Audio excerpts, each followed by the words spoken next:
комплексный осмотр сегодня, уже второй день. Галине Ерошиной 70 лет. У пенсионерки гипертония, она нуждается в постоянных медицинских обследованиях. В мобильной поликлинике сегодня прошла кардиолога и офтальмолога.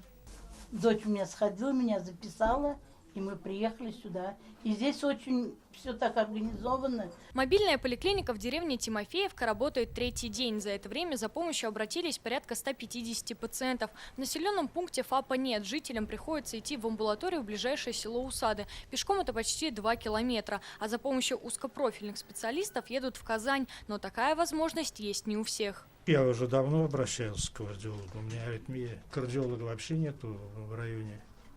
Даже в районе нет, не только здесь. И вот то, что приехали, очень большое спасибо, конечно.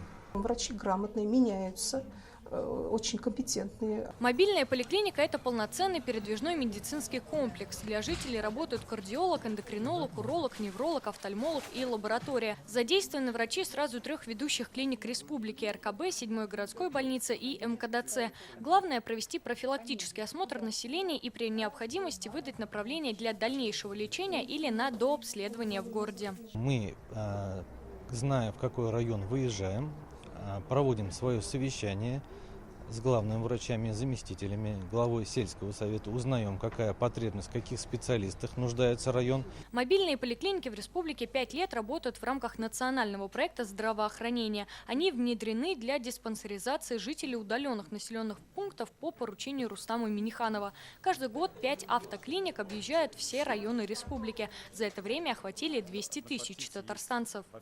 Почти половина пациентов, которые обращаются к нам, нуждаются в дальнейшем дообследовании. Каждый 15-й имеет скрытую форму болезни сердечно-сосудистой системы.